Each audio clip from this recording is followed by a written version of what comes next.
ওনারকে কতটুকু ভালোবাসি ওটা আমি যদি বলি আমার বলার মাধ্যমে বুঝাইতে পারবো না। আমার অন্তঃস্থল থেকে ওনার জন্য দোয়া করি, আল্লাহ ওনাকে জান্নাতবাসী করুক। আসসালামু আলাইকুম।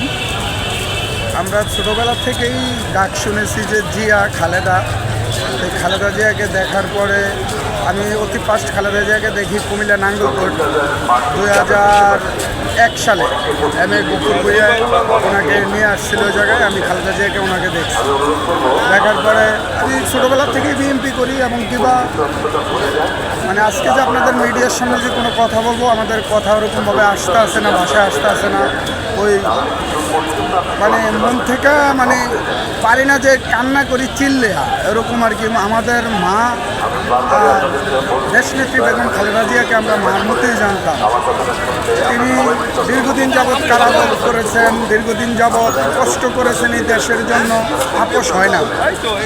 এই দেশের মানুষকে অনেক ভালোবাসতেন, অনেক ভালোবাসতেন, এই দেশকে অনেক ভালোবাসতেন, এই দেশের মানুষকে অনেক ভালোবাসতেন, এই দেশ নিয়ে অনেক চিন্তাধারা করতেন, অনেক কিছু করতেন।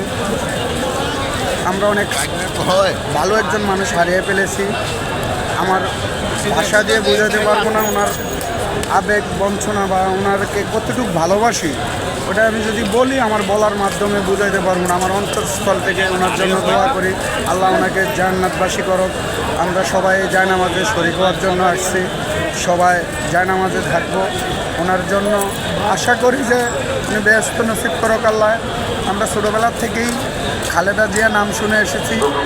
খালেদা জিয়াকে মানুষ কতটুকু ভালোবাসে এই দেশের মানুষ, এটা আজকে আপনি জায়নামাজে যদি দেখেন হাজারো লাখের লোকের জনতা দল নেমেছে। আপনি দেখেন এই যে পারম গেটে কীরকম লোকজনের দল নেমেছে। যদি তাকে যদি ভালো না বাসতো বা সে যদি ভালো মানুষ না হতো, এত এরকমভাবে পানির স্রোতের মতো এরকম মানুষ নামতো না। তো সবার কাছে একটা দোয়া, দেশবাসীর কাছে সবাই দোয়া করবেন ওনার জন্য, আল্লাহ যেমন ওনাকে জান্নাতবাসী করে, ব্যস্ত নসিব করে, এটাই সবার কাছে কামনা করি। এটাই আমাদের চাওয়া পাওয়া, আর কিছু না। উনি খুবই ভালো মানুষ ছিল, খুবই ভালো মানুষ ছিল।